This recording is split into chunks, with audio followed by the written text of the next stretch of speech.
Assalamu alaikum. In the name of Allah, who came to us in the person of Master Farad Muhammad, and in the name of the most honorable Elijah Muhammad, that black man from Sandersville, Georgia, who, when he first saw Master Farad Muhammad, he knew what he was looking at. And as we say in the streets, it takes one to know one. And in the name of the Honorable Minister Louis Farrakhan, the best student of the Honorable Elijah Muhammad, I'd like to greet you in the greetings of peace of Assalamu alaikum. Well, welcome back to Muhammad Farms. I'm just here on the porch, chilling between work. I am not the type of person that you want to go to a movie with. I just can't help it. I'm sitting looking at TV or a movie, and I just can't help it. When things ain't quite right, when I can see holes in the layout of the movie and the narrative or what they're trying to portray, I can see through their game. I just can't help myself. Well, just in the last couple of months, first Epic, well, not Epic first, it was Fusion first. They came out with Who Killed Malcolm X in October.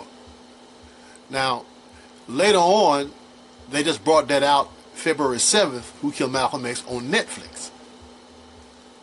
But before then, before it came out on Netflix, they had The Godfather of Harlem that was also out in the fall of 2019. So I've seen both of those in 2019, and I was waiting on the Netflix version of Who Killed Malcolm X to be sure that they hadn't changed what they had put in the Who Killed Malcolm X 6-part series on Fusion, because there was serious holes in the production. Serious games were played that I caught. And so I didn't want to say anything until they put it on Netflix for everybody to see. So now everybody can look at these and analyze these. But you know, when most people go to the movies or look at a documentary, they just get their popcorn and the soda, and they just sit there and have a good time. Me, I am very analytical. Some people, you know, Doc, why don't you just leave things alone? Well, I can't do that. That's not me. So, just sit back, get you some popcorn and relax. And we're going to debunk these two movie documentaries. And then we want you to go back and look them over and start thinking. Because we're in a mental war, okay? Where our enemy is playing games with our minds to keep us sitting on our behind so we do not follow the directions of the Honorable Minister Louis Farrakhan that he's getting from the Honorable Elijah Muhammad as we speak, to save our lives against our open enemy, who we now know is not just a devil but is Satan himself. So we're not doing all that we need to do. Something is wrong up here. We have the skills, we had the strength, we're getting a little weak physically now, and we got money, if we wouldn't spend it so foolishly. But something is wrong up here, and our enemy keeps playing us. So now I'm just going to have some fun. Stick with me. We're just going to debunk some movies. And I call this debunking the real Mission Impossible. What you may not know, look up Mission Impossible on Google search. You see the first Mission Impossible came out on TV in 1966. When Malcolm was murdered in 1965, and his trial was in 1966. And in that trial, the government got away with the murder of Malcolm, along with the FBI, CIA, Israeli Mossad, NYPD, New York Police Department. They got rid of Malcolm and got away with it. and blame it on 3 Muslims. Later they changed their mind and blame it on 5 Muslims. But they got away with it. So we're going to debunk this Mission Impossible, because this first Mission Impossible, the real one, was the murder of Malcolm X and producing a fake image that they keep bringing up. Oh, whenever the Nation of Islam gets a footing again in the black community, they bring up this fake image of Malcolm to keep us divided and confused. So let's get going. First of all, we're going to the Honorable Elijah Muhammad and the fall of America, where he's talking about Malcolm. He writes, "Look what she has done for Malcolm. America named universities after him in order for you to follow Malcolm. Malcolm turned from Allah, God, and me and started to follow them. America will lift up any one of you that will disobey Allah, God, and myself and come to them. You see how they are doing.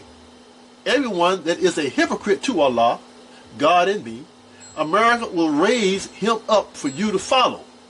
America will glorify his name." They're doing this with Malcolm. This is from The Fall of America, page 90. Let's go further. Malcolm was no lover of white people. He only tied to them in order to get a chance to fight me. But he was not a lover of them. Malcolm was a double-crosser. He tried to get to me with their help, as it is written and prophesied that he would do. His name is not written there in the name of Malcolm in the history. Another name is used, but his work is there in the history of the hypocrites in the life of Muhammad. He tried to take advantage while Muhammad was sick. You find this in the writings of Washington Irving and even some science writers of Islam. They can tell you Malcolm's history. But the enemy fools you. He did not like Malcolm, but with Malcolm working against me, he used Malcolm. They knew that Malcolm had learned the history of me, and he was not able to change it. Think over these words. This is from Fall of America, page 90. Think over these words as we deal with the 6 episodes of Who Killed Malcolm X as presented on Netflix starting February 7th, 2020. Now, in the movie, this is a screenshot from the movie where they was talking about Malcolm being a possible Messiah. And you see, they highlighted here, prevent the rise of a Messiah who could unify and electrify the militant black nationalist movement. Now, they brought this highlighted out, but behind that, they just talked about Malcolm X, but behind that it says Malcolm X might have been such a Messiah. He is the martyr of the movement today. Martin Luther King, Stokely Carmichael, and Elijah Muhammad all aspire to this position. Elijah Muhammad is less of a threat because of his age. King could be a very real contender for this position should he abandon his supposed obedience to white liberal doctrines, nonviolence, and embrace black nationalism. Carmichael has this necessary charisma to be real threat in this way. Now, they didn't read all of this. They only said Malcolm X, and they went on quickly to something else. Whereas they even tell you in another part of the film that the FBI wiretapped Elijah Muhammad more than Malcolm or Martin. So who were they afraid of? Malcolm, Martin, or Elijah Muhammad? They wiretapped him more. They was tracking him more. But they only talk about Malcolm in this so-called documentary on Who Killed Malcolm X to make you think that he was the only one the government was after. But right here in the very thing that they produced for the Federal Bureau of Investigation, they don't highlight, they hide stuff because they want you to think it was all about Malcolm, not about the Honorable Elijah Muhammad, not about Martin Luther King, not about Stokely Carmichael. Okay. According to the FBI files, they have been monitoring the Most Honorable Elijah Muhammad since 1942, and Malcolm X since he joined on with Elijah while he was in prison in 1950. They really increased their surveillance and wiretapping of both of them starting in 1957. But again, they wiretapped the Honorable Elijah Muhammad more than Malcolm, more than Martin Luther King. But they don't tell you that they don't make you think about that, even though they tell you that. But they make you think that they're only worried about Malcolm X as being a possible Messiah. Now, why are they even talking about a Messiah? What most of us do not know is that these so-called Jews have been preparing for this day for 6,000 years. They have been waiting to prevent the rise of a Messiah, someone who could unify and electrify the militant black nationalist movement. Malcolm X had been the most likely candidate, but his assassination removed that threat. Malcolm was simply the martyr of the movement today. Muhammad was hardly a more viable threat because of his age. In the final analysis, Division 5 said Carmichael and King were the only serious candidates. This is from the FBI Secret Files on Black America from 1960 to 1972.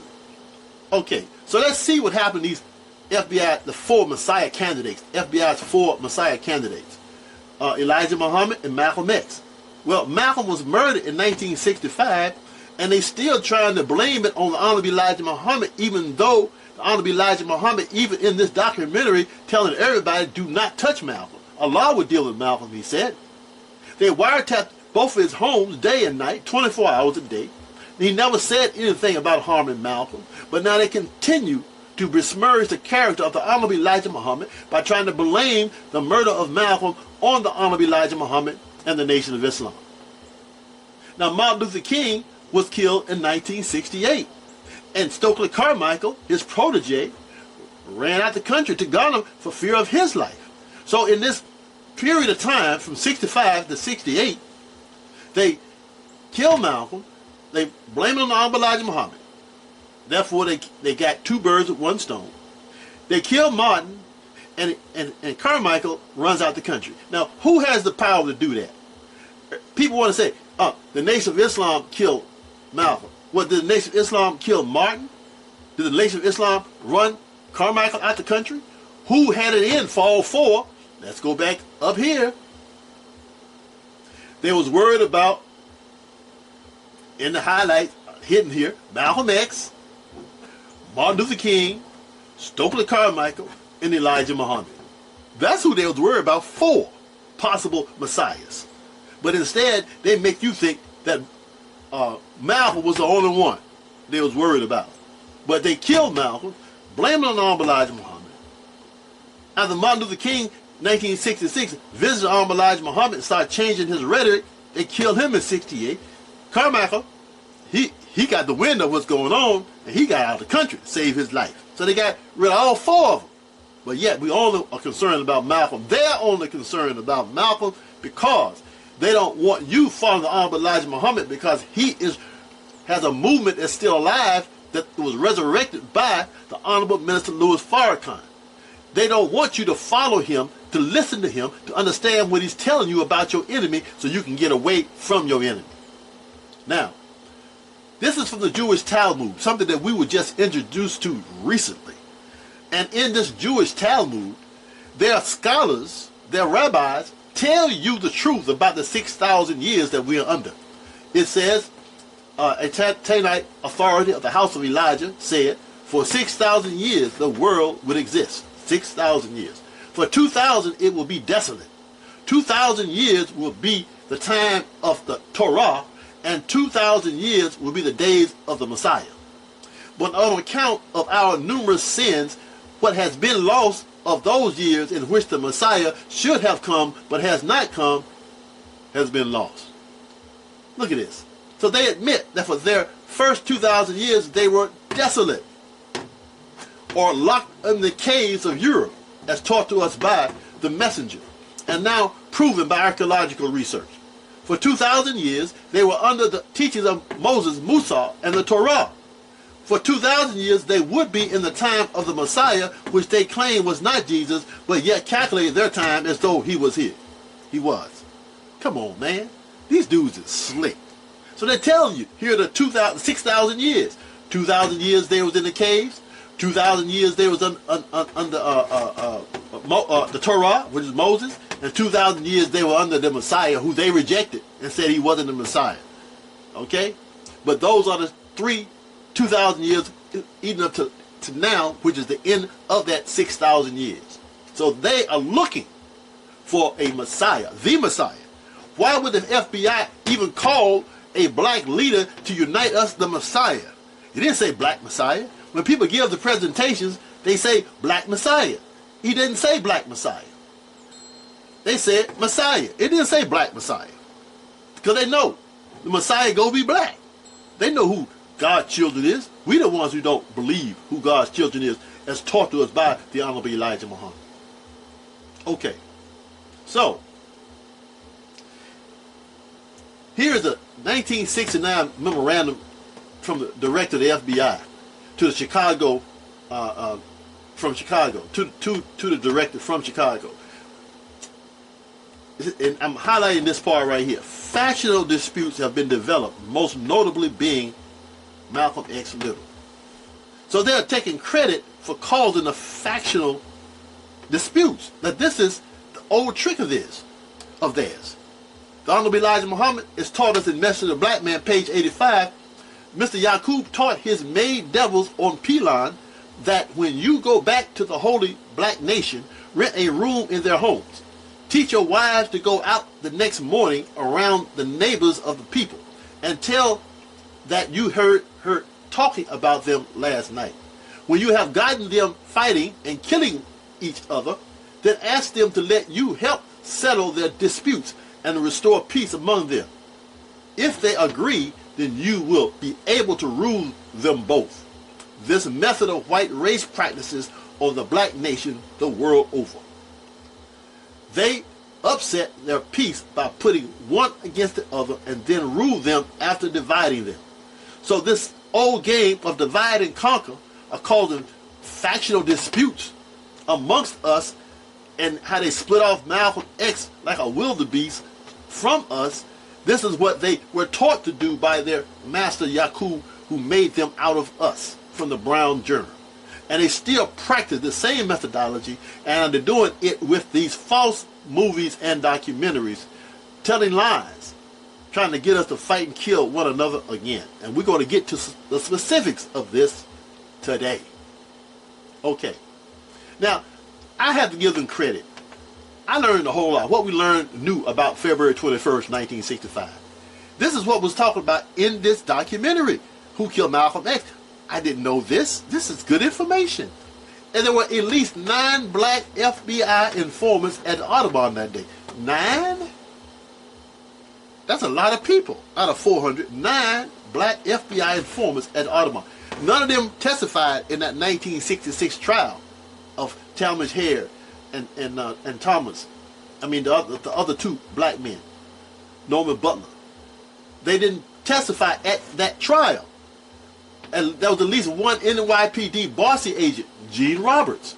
As a matter of fact, he gave mouth-to-mouth resuscitation to Malcolm after he was shot.